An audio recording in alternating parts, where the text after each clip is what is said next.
Viva Voz, com Vera Magalhães.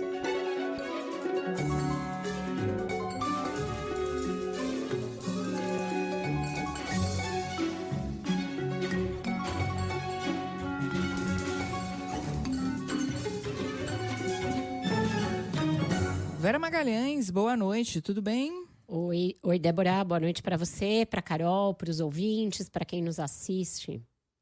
Oi, Vera, boa noite. Continuamos trazendo desdobramentos após a mega operação realizada no Rio de Janeiro. A Isa Staciarini tem mais informações sobre a reação do governo à união dos governadores alinhados à direita. Oi, Isa.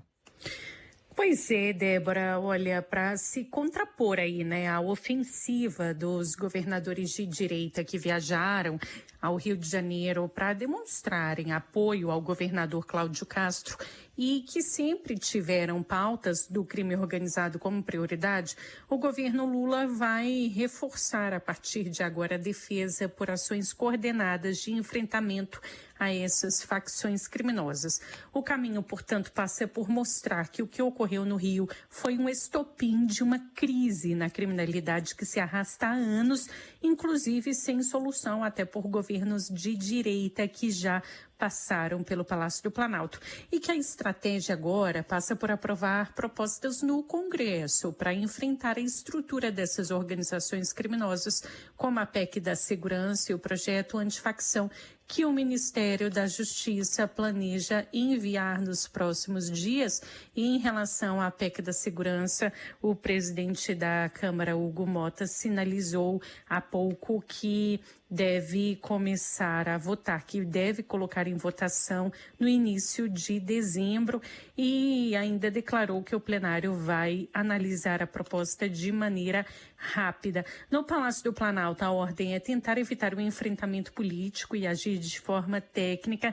Até por isso, o governo federal insiste nesse discurso de atacar o coração das facções criminosas para desestruturar o centro financeiro desses grupos.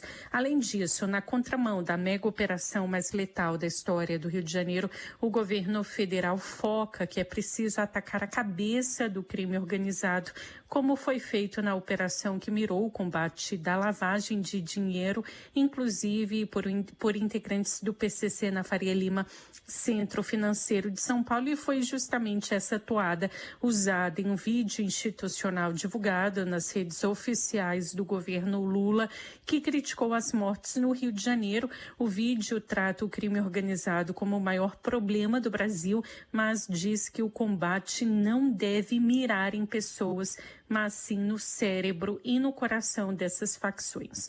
O ministro Ricardo Lewandowski reforçou hoje que a operação do Rio era estritamente local e que não tinha nada a ver com a Polícia Federal. Em entrevista à Globo News agora há pouco, ele disse que o governo federal foi surpreendido.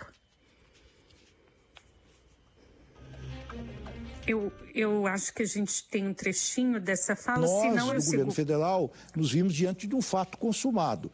Eu fiquei sabendo do Rio de Janeiro que foi uma operação longamente planejada durante meses, mas é uma operação de responsabilidade exclusiva das autoridades locais, das autoridades do Rio de Janeiro. Nós não tivemos nenhuma participação, absolutamente nenhuma ingerência nesta operação, até porque havia um interesse predominantemente local, não é?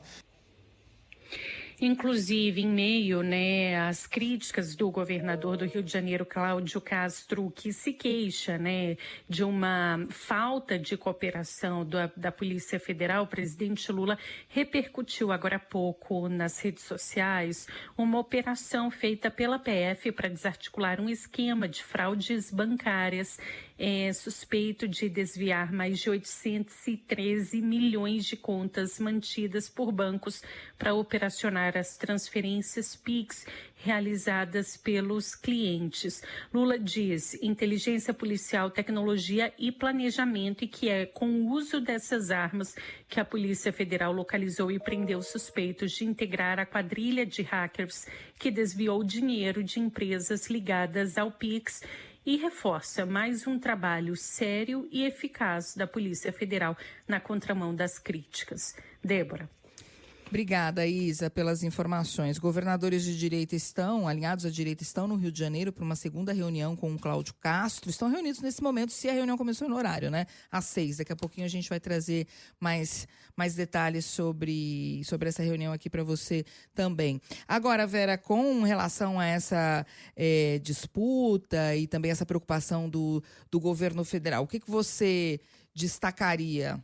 Olha, essa frase do ministro Lewandowski é uma frase para lá de problemática e contraditória, né? Essa segundo a qual se tratava de um problema eminentemente local. Por quê? Porque ela joga contra o discurso central do governo federal neste momento e do Ministério da Justiça comandado pelo Lewandowski, desde que ele chegou. A ênfase tem sido qual?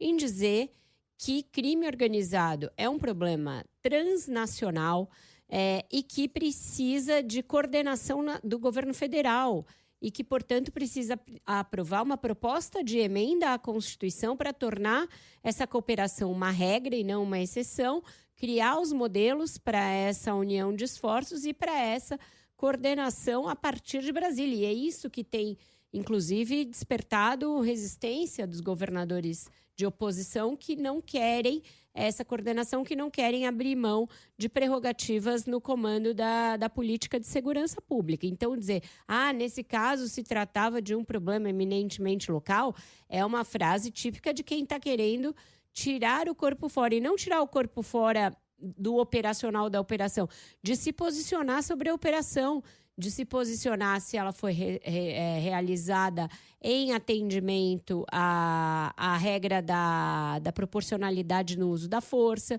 de se manifestar sobre se houve violações a direitos humanos ou não. Portanto, tudo aquilo que o governo Lula não quer mexer, que é um vespeiro, porque a opinião pública tende a apoiar operações como essa. E o governo federal, embora pense diferente, não quer entrar nessa bola dividida nesse momento. Seria mais lógico ele dizer, olha, não vamos entrar nessa bola dividida. Nós entendemos que o governo do estado estava premido por uma circunstância, teve de agir e vamos oferecer toda a colaboração porque é um assunto nacional e estamos aqui para ajudar com inteligência, com informações, com o nosso banco de DNA, com transferência de preços. Agora, falar, era um problema eminentemente local, dar esse no hands, não combina com o discurso que o próprio Lula tem feito de que esse assunto é nacional e que precisa de uma coordenação do governo federal.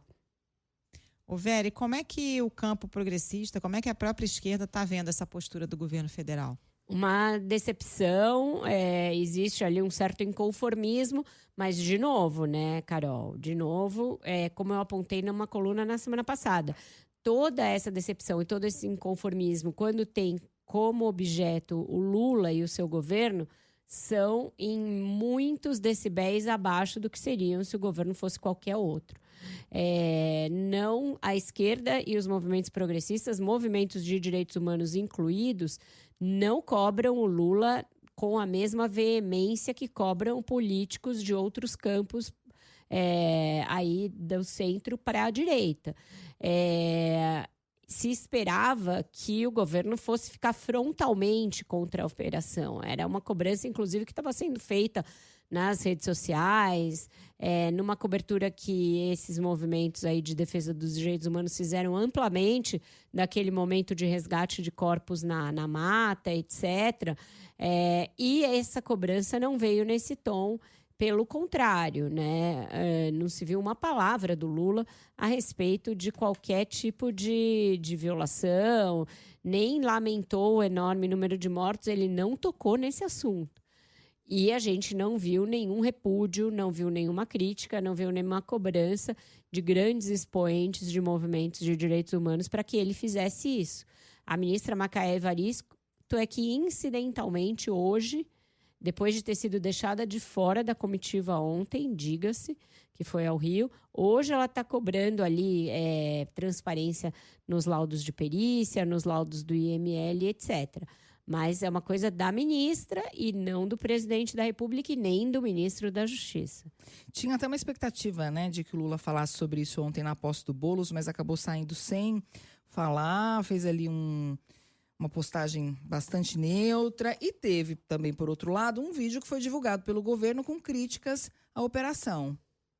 Exato, eles optaram por uma saída controlada, Débora, uma manifestação por escrito, absolutamente anódina, que não faz esses reparos, não faz nenhum tipo de crítica política ao governo do Rio de Janeiro, e se limita a exaltar esses aspectos que a Isa trouxe, né? A Operação Carbono Oculto. Ontem, antes mesmo dele fazer o post dele, eu estava falando que toda a direção do governo ia nesse sentido, de dizer que tinha combatido crime organizado sem disparar nenhum tiro, e depois veio uma postagem sobre isso no Instagram da presidência, contrapondo as duas operações, e o Lula incluiu isso no tweet dele.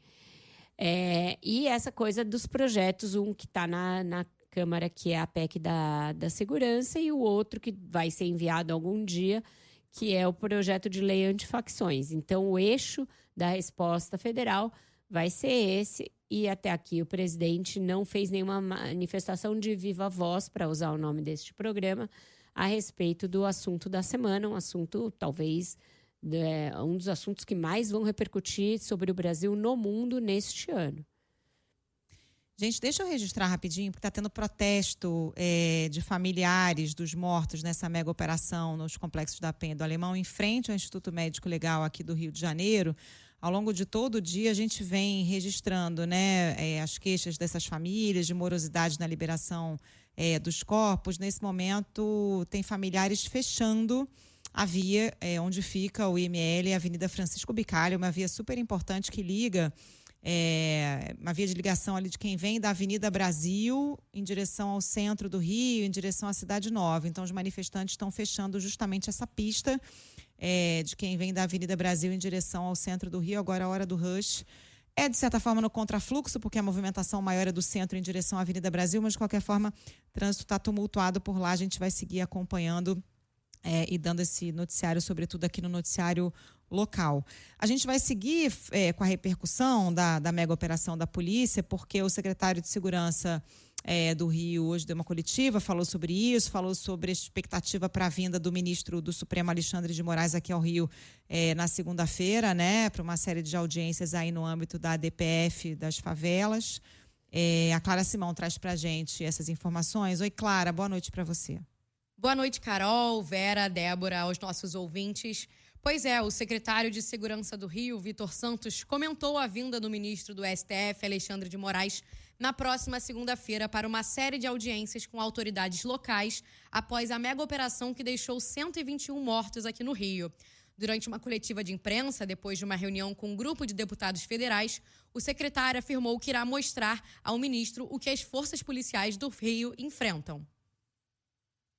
Recebemos aqui todos os parlamentares, seja ele estadual, federal, municipal, e a gente buscou exatamente fazer com que eles entendam como foi a dinâmica. Então cabe a nós dar esse esclarecimento. Nós daqui não temos nada a temer, nada a esconder. Na semana que vem, o governador comunicou na reunião, está vindo aqui o ministro Alexandre de Moraes, ele virá aqui ao Rio de Janeiro com a mesma missão, com o mesmo objetivo, para que a gente possa e tenha a oportunidade de mostrar a ele o que as forças policiais do Rio de Janeiro enfrentam. Bom, a previsão é que Alexandre de Moraes e o governador Cláudio Castro se encontrem no Centro Integrado de Comando e Controle da Polícia Militar, aqui no centro do Rio. Depois, o ministro deve visitar as sedes dos demais órgãos convocados, como o Tribunal de Justiça, o Ministério Público e a Defensoria Pública. A audiência ocorre no âmbito da ADPF das favelas, a ação que monitora a letalidade policial no Estado. Na mesma coletiva de imprensa, o secretário de Polícia Civil do Rio, Felipe Cury, ele afirmou que vai investigar se foi cometido um crime de vilipêndio nos corpos dos mortos na mega operação. Ao ser questionado, ele disse que um dos corpos parece ter aparecido decapitado e ele afirmou que os criminosos poderiam ter feito essas novas lesões.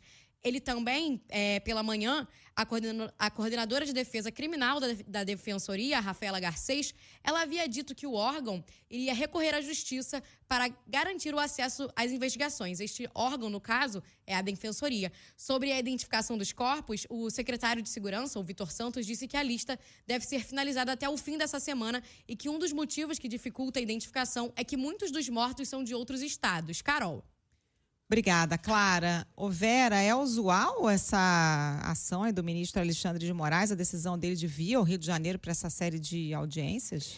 Quando a gente vê o Alexandre de Moraes, né, no protagonismo e uma coisa assim tão que não é corriqueira da gente ver em relação a ministros do Supremo, a gente já pensa que ele pode estar exorbitando, que ele pode estar buscando um protagonismo indevido.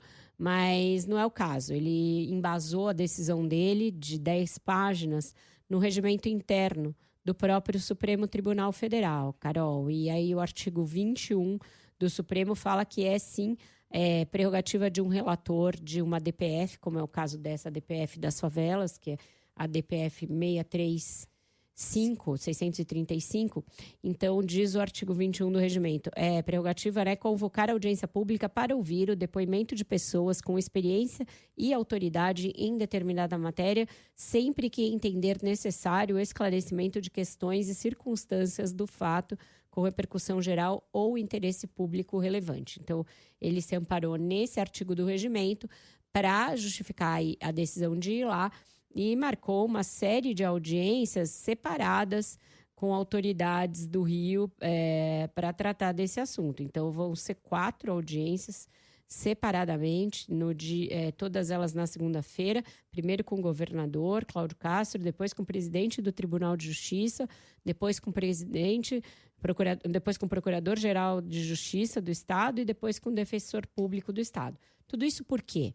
Porque no âmbito dessa ação, na qual o ministro Edson Fachin era o relator anterior e tinha concedido uma liminar ampla, praticamente proibindo qualquer operação em favelas, se fez um acordo. Qual foi esse acordo? O governo do Rio se comprometeu com um plano de redução da letalidade policial.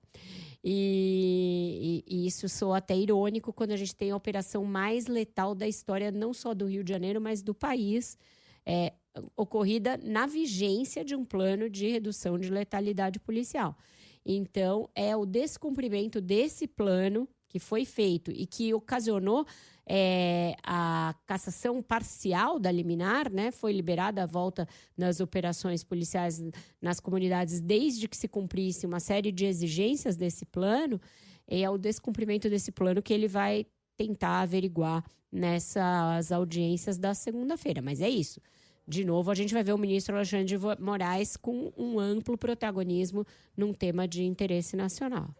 Agora, Vera, essa reclamação da Defensoria, né, de não ter acesso ao IML, diversas entidades cobrando a divulgação das informações sobre os mortos. A Carol trouxe agora essa manifestação por parte de familiares lá em frente ao IML. Está havendo violação de direitos humanos? Olha, me parece que sim. Está havendo também um claro desrespeito com os familiares das vítimas, isso desde o dia 1 e desde a manifestação do governador, quando ele disse que as únicas vítimas são os policiais, ele está desconsiderando o fato de que as famílias dos suspeitos que foram presos e mortos não são bandidas, na sua grande maioria. São pessoas que perderam familiares para o crime por uma série de circunstâncias. E que, portanto, são vítimas. Quando você perde um filho, você perde um neto, você perde um marido numa situação trágica como essa, você é uma vítima.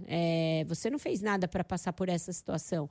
E essas pessoas precisam ter os seus direitos assegurados. E um direito a enterrar os seus mortos é um direito básico, um direito humano básico em qualquer lugar, mesmo em regiões de guerra. Tanto que foi uma das causas para Uma das grandes tratativas ali para o acordo de cessar-fogo na faixa de Gaza foi a devolução até dos cadáveres para que os parentes pudessem enterrar os seus mortos. Então, aquelas cenas dos próprios familiares retirando corpos, depois esses corpos enfileirados por horas sem que fossem retirados em condições ali corretas, sem que fossem periciados corretamente. Tudo isso, aliás, está nesse plano de redução de letalidade policial. Regras para realização de perícias, regra para abordagem policial, regra para investigação quando houver um evento de alta letalidade, você tem que fornecer dados, você tem que ser transparente. Então, acho que tudo isso foi violado. Foram violados os direitos humanos e foram violados procedimentos básicos e procedimentos acordados numa ação do Supremo Tribunal Federal. E tem ainda a possibilidade do TSE decidir sobre a cassação do governador do Rio, Cláudio Castro, na próxima semana, mas a gente vai falar sobre isso depois do Repórter CBN, porque agora a gente precisa ir para o intervalo. Na sequência do Repórter CBN, a gente volta com esse assunto. E como prometido, voltamos para continuar falando sobre um assunto que tem a ver com o Rio de Janeiro, porque o TSE, o Tribunal Superior Eleitoral, marcou para a próxima terça-feira o julgamento de uma ação que pode levar à cassação do governador do Rio, Cláudio Castro. Ele, o presidente da Assembleia Legislativa do Rio de Janeiro, Rodrigo Bacelar, e outros 11 aliados são acusados de abuso de poder político e econômico durante as eleições de 2022. Vera, coincidência esse assunto ter voltado agora?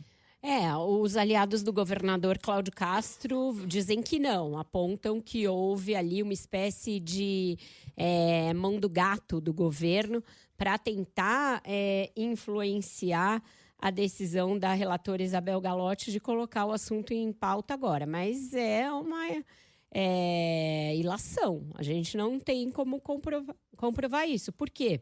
Porque a ministra está para deixar o cargo, o mandato dela está para vencer. E aí ela precisou liberar para a pauta todas as ações importantes que estavam sob a sua relatoria. E uma delas era essa que diz respeito ao governador Cláudio Castro e ao presidente da Assembleia, o Bacelar. Então, eu acho que tem um pouco de teoria da conspiração aí ao ver relação entre uma coisa e outra. O que deve acontecer é que o ministro Cássio Nunes Marques deve dar um jeito de tirar de pauta, ou de pedir vista, ou de adiar esse julgamento, sob a alegação de que não tem muito tempo hábil para analisar um processo complexo. Ele tem uma viagem e ficou sabendo muito em cima da hora e deve tirar de pauta. Então, aí com isso, ficaria 60 dias para o processo voltar à pauta do Tribunal Superior Eleitoral, ficaria para o início do ano judiciário de 2026. Portanto, para o início do ano que vem, o governador ganharia um tempinho aí nesse assunto. Já seria o último ano do mandato, né? E se houver cassação, tem que ver como é que seria a eleição, né? Porque a Constituição Estadual determina a votação indireta via LERJ em caso de vacância nos últimos 2 anos de mandato, mas tem expectativa de que o Código Eleitoral prevaleça nesse caso, como aconteceu em outros episódios envolvendo governadores. E aí só haveria eleição indireta se a cassação se der a 6 meses do fim do mandato, né? Então, mas a expectativa é realmente que o Nunes Marques peça vista e essa decisão fique para o ano que vem.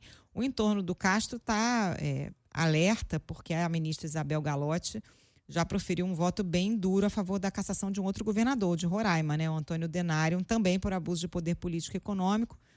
Então, o entorno do Castro está preocupado com o voto da relatora nesse caso, né? Todo mundo acha que se for a votação, tem risco grande para o governador. Então, toda a tentativa realmente é de adiar. Lembrando que a acusação aí é essa, de uso de poder econômico, abuso de poder econômico e político no financiamento de projetos da Fundação Centro Estadual de Estatística, Pesquisa e Formação de Servidores, que é o CEPERJ da UERJ, em 2022, na eleição de 2022, né? Contratação de funcionários, né, que teriam servido também como cabos eleitorais. A acusação é essa. A gente vai a Brasília agora com a Samantha Klein. Ela tem informações para a gente por lá. Oi, Samantha, boa noite. Oi, muito boa noite, Débora, Carol, Vera. Olha, depois que o presidente do Senado, Davi Alcolumbre, anunciou a instalação da CPI do crime organizado na próxima terça-feira, o autor e provável relator da proposta afirma que a ideia é vencer a polarização e trazer uma discussão técnica para o tema. O senador Alessandro Vieira afirma que os projetos em discussão no Congresso e até pelo governo federal, em meio à repercussão da crise no Rio de Janeiro, não estão levando o debate a sério e não resultam de consulta a quem está nas ruas, como policiais, autoridades da segurança e até auditores da Receita Federal. Para Vieira, a PEC da segurança, por exemplo, não é necessária. Nenhum desses projetos foi feito ouvindo os profissionais de segurança e trabalhando tecnicamente. Então, a gente tem um distanciamento muito grande entre as respostas do Estado e a necessidade efetiva da atividade. Isso gera dispersão de energia e gera ineficiência. Vou dar um exemplo específico da questão PEC da segurança. Não há necessidade de nenhuma PEC para fazer trabalho integrado, nunca foi necessário. Claro que a gente pode ter uma PEC que constitucionalize os fundos de financiamento, isso é bom, que possa fazer mais algum ajuste de formato, mas isso a não existência da PEC nunca foi impeditivo para a atuação. Já o ministro da Justiça, Ricardo Lewandowski, disse hoje numa entrevista à Globo News que o PL antifacção vai ser enviado ao Congresso nos próximos dias. Essa, inclusive, já era uma previsão que a gente vinha trazendo aqui na CBN. A proposta está em revisão e, entre outros pontos, prevê ação contra empresas fictícias para a lavagem de dinheiro do crime, monitoramento de conversas de presos com advogados e criação de um banco nacional de integrantes das facções. Lewandowski ainda afirmou que o texto de autoria do senador Sérgio Moro, sancionado hoje pelo presidente Lula de forma integral, também traz avanços no combate ao crime. Nós entendemos que é um avanço importante, porque protege tanto os policiais, membros do Ministério Público e juízes da ativa e aposentados contra ameaças que possam sofrer em função do enfrentamento que têm e tiveram com relação ao crime organizado. Em outra frente, o relator da PEC da Segurança, deputado Mendonça Filho, se reuniu hoje com o presidente da Câmara, Hugo Mota, e ficou acertado que deverá apresentar o parecer no começo de dezembro. O parlamentar também vem afirmando que vai retirar do texto o que chama de centralização da segurança pública no governo federal e ainda indica que vai incluir a possibilidade de execução da pena após a confirmação da condenação em segunda instância. Com vocês. Obrigada, Samantha. E aí, Vera, vai ser mais uma CPI com muita gritaria, muita polarização e pouco resultado prático? Certamente, né? Pelos integrantes, a gente já sabe que é uma CPI fadada a ser absolutamente politizada, transformada em palco para os integrantes num ano eleitoral. Muitos deles não são candidatos, a gente sabe que o Senado tem aquela coisa de mandatos de 8 anos, mas todo mundo tem os seus próprios candidatos, né? Então, todo mundo participa da eleição de alguma maneira e vai ser isso, um palco de disputa eleitoral desse tema da segurança pública que já está absolutamente politizado. Então, vamos sim ver muita gritaria, como tem sido nas outras CPIs, e nas comissões permanentes da Câmara e do Senado também tem acontecido isso. Resta saber o que eles podem trazer de avanço concreto, né? Uma vez que a gente falou aqui, tem a tramitação de projetos legislativos para tratar desse assunto. O que caberia a uma CPI a respeito do crime organizado? Propor outras leis? Propor o endurecimento de penas em outros dispositivos para além da PEC da segurança e o projeto antifacções, parece ser uma coisa meio oportunista quando a gente já tem outros projetos sendo discutidos sobre esse mesmo assunto. A gente faz mais um intervalo e na volta tem Thiago Bronzato, diretor da sucursal do Globo em Brasília. E nós estamos de volta com o Viva Voz, são 6h47 e está na linha com a gente o Thiago Bronzato, diretor da sucursal do Globo em Brasília. Boa noite, Thiago. Boa noite, Vera. Boa noite, Carol. Boa noite, Débora. E boa noite aos ouvintes. É um prazer estar aqui com vocês hoje. Boa noite. Tiago, a gente está vendo aí uma tentativa do governo de encaixar um discurso nessa crise deflagrada após a operação com maior letalidade da história do país, ocorrida no Rio de Janeiro na terça-feira. Uma das apostas do governo para isso é o projeto de lei antifacção, que foi alardeado ali pelo Ministério da Justiça, foi mandado para o Planalto e ainda não foi para o Congresso. Tem um prazo para esse projeto desenrolar e ser enviado ao Congresso? Pois é, Vera, o governo que vinha aí surfando na retomada da popularidade acabou sendo atraído para esse terreno historicamente pantanoso aí para os partidos de esquerda, que é o debate da segurança pública, né? Para evitar ser tragado por essa crise, o governo começou a apostar em 3 frentes de atuação. E a primeira delas é o projeto de lei antifacção, que é a grande prioridade agora ali do Planalto, né? É uma proposta que endurece o combate ao crime organizado e também cria um tipo penal de organização criminosa qualificada, que na prática aumenta ali as penas de até 30 anos para os envolvidos em facções criminosas, organizações criminosas e tudo mais. Esse texto foi elaborado pelo Ministério da Justiça, ele foi submetido à avaliação da Advocacia Geral da União, que já deu um parecer favorável, e agora ele está sendo analisado com lupa e às pressas dentro da Casa Civil. E a ideia é que essa proposta seja encaminhada para o Congresso amanhã ou, no máximo, no início da semana que vem, porque o governo tem pressa para dar uma resposta a essa crise que está chacoalhando as estruturas do Planalto, né? Eu tinha falado na Casa Civil ontem, porque eu tinha escrito que estava lá parado na Casa Civil. Eles falaram, não, ainda está na AGU, nem chegou aqui. Essa linha de montagem aí já está andando dentro do Planalto, então, para que eles mandem logo? Sim, tá esse jogo de empurra porque virou uma batata quente na mão do governo, né? Ninguém quer estar com esse problema para resolver. Mas, de fato, assim, o projeto já está sendo analisado ali pelos técnicos da Casa Civil, né?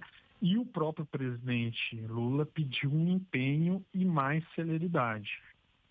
Essa é uma aposta do governo para começar a reverter a discussão, o debate público ali que tem se mostrado desfavorável ao governo, né? Desde quando o governador do Rio de Janeiro, Cláudio Castro, disse na terça-feira que ele estava sozinho na guerra contra o crime organizado no Estado e cobrou apoio das Forças Armadas, né? Então, logo ele disse isso, o governo começou a se mexer, né? E tentar se posicionar nessa crise.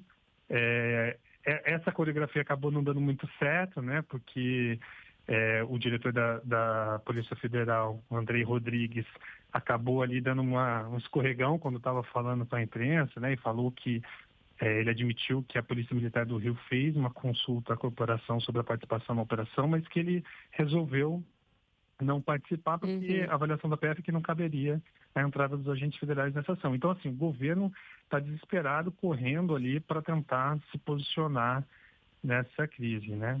E, Bronzato, como é que você analisa essa estratégia do governo justamente para não ser engolido pela crise do Rio? Ontem foi anunciada a criação de um escritório para gerenciamento dessa situação, um escritório temporário para tratar desse tema, né, da mega operação.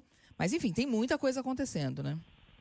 Sim. Então, assim, se o projeto de lei de antifacção é uma frente importante que o governo está priorizando para se posicionar nesse debate público, a outra é insistir no andamento da proposta de emenda à Constituição da Segurança Pública, né, que foi enviado para o Congresso em abril deste ano, né? Ela está na mão do deputado Mendonça Filho, que diverge de alguns pontos do Planalto, né? Ele diz que a proposta precisa ainda passar por uma discussão mais aprofundada, né?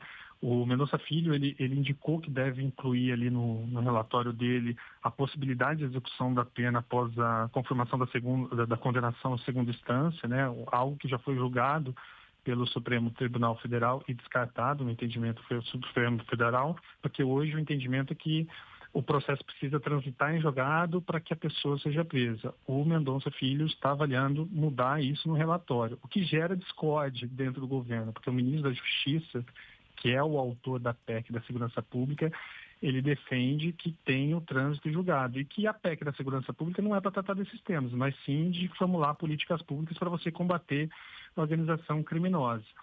Uma outra frente do governo também, além de investir, de martelar na importância do andamento da PEC da Segurança Pública e da Lei Antifacção, é a investida do governo envolve essa Polícia Federal, porque a Polícia Federal anunciou ontem que deve abrir um inquérito mais macro para investigar as facções criminosas que atuam no Rio de Janeiro, né? Essa informação foi confirmada hoje pelo ministro da Justiça, Ricardo Lewandowski, numa entrevista à Globo News.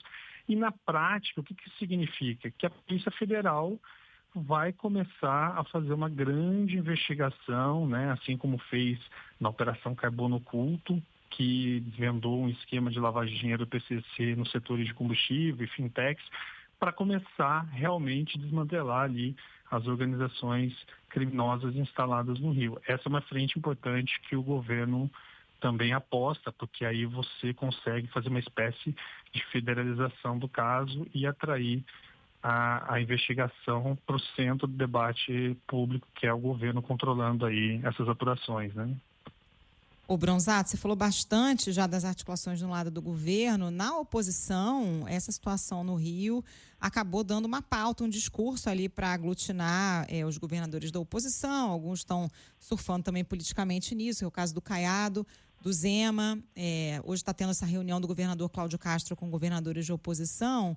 Mas o governador de São Paulo, Tarcísio de Freitas, que participa desse encontro por videoconferência, de certa forma está evitando um protagonismo nesse episódio, né? Acabei de ler aqui uma análise que está no site do Globo, inclusive, uma apuração da equipe do Globo em São Paulo, de que o Tarcísio está querendo evitar assumir protagonismo assim publicamente em assuntos de interesse nacional e qualquer coisa que possa ser interpretado como um movimento em direção a uma candidatura presidencial. Pois é, tem isso mesmo. Os candidatos que são candidatos ao espólio do ex-presidente Jair Bolsonaro, eles estão se movimentando de fato, assim, para se posicionar nesse debate da segurança pública, né?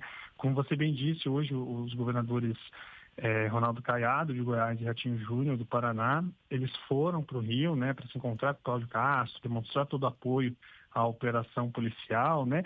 E também, de certa forma, se colocarem ali no cenário nacional como candidatos a esse espólio do ex-presidente Jair Bolsonaro. O governador Tarcísio de Freitas, ele já teve uma postura mais cautelosa, né? A nossa apuração mostra que ele quer ter certo distanciamento justamente para mostrar uma posição mais moderada ao centro e tudo mais. Vale lembrar também que o governador de São Paulo, Tarcísio de Freitas, teve uma indisposição com o ministro Alexandre de Moraes, né? Recentemente, quando criticou o ministro, e agora o ministro Alexandre de Moraes também está à frente aí, de uma ação que cobra explicações do governo do Rio de Janeiro. Então, Tarcísio está tentando se equilibrar entre a oposição e uma postura mais moderada. Mas, de qualquer forma, sim, é o velho roteiro, né, Carol? É muito discurso, muita foto, muita disputa por espaço nesse momento cruel, e nenhuma melhora na vida de quem vive aí sob medo nessas periferias do Rio, sob controle das facções criminosas. É isso, Thiago Bronzato, diretor da sucursal do Globo em Brasília, com a gente aqui analisando os principais fatos do dia. Obrigada, Thiago. Até semana que vem. Até mais. Obrigado e boa noite. Até, boa noite. Tchau, tchau.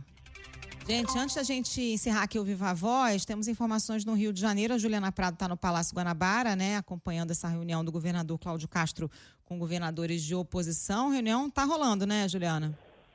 Boa noite para todo mundo. Está rolando sim, Carol. Começou às 6h20, para ser mais precisa, essa reunião do governador Cláudio Castro aqui no Palácio Guanabara com governadores de partidos de direita para discutir aí estratégias de combate ao crime organizado e a possível cooperação na segurança pública entre os estados. Estão por aqui confirmados, e já nessa reunião, Romeu Zema de Minas Gerais, Ronaldo Caiado de Goiás, o governador Jorginho Melo de Santa Catarina, o governador Eduardo Raidel de Mato Grosso do Sul e também a vice-governadora do Distrito Federal, Celina Leão, também por aqui. Governador Ratinho Júnior do Paraná, era dúvida até agora há poucos instantes, porque ele está em São Paulo, no evento da B3, não deve conseguir chegar a tempo dessa coletiva que começa em instantes aqui, porque a reunião já está rolando, então, há mais de meia hora. Carol, governador de São Paulo, Tarcísio, confirmada também a participação por videoconferência. A gente teve acesso a informações que chegam de dentro da reunião, já do governador de Santa Catarina, Jorginho Melo,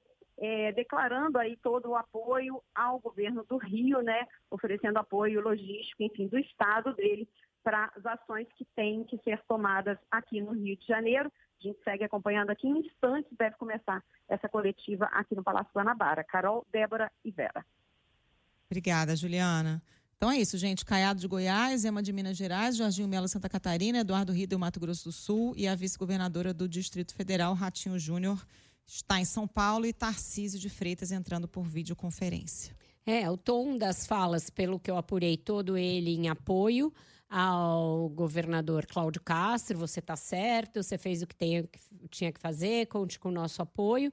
E me chamou a atenção e me disseram que não houve críticas ali eloquentes e ferrenhas ao governo federal. Isso daí passou meio batido, foi uma reunião realmente de apoio, mas não de contraposição ao governo federal. Não sei se isso vai aparecer na coletiva, mas não teve muita porradaria no governo federal, não. Teve até uma brincadeira da vice-governadora do DF, dizendo que faltava representatividade nesse fórum, que faltava mulher. Bom, isso é o tipo da coisa que não adianta nomear, tem que combinar com o eleitor. Não tem mulher porque o eleitor não elegeu mulheres para governadores desses estados. Mas ela quebrou o gelo ali da reunião, falando isso, que tinha falta de representatividade e tal. E é isso, o Tarcísio buscando uma atuação mais discreta, um pouco fora dos holofotes, porque ficou muito exposto na questão do julgamento do Bolsonaro, depois naquela cobrança por anistia, contraponto que ele fez aos ministros do Supremo.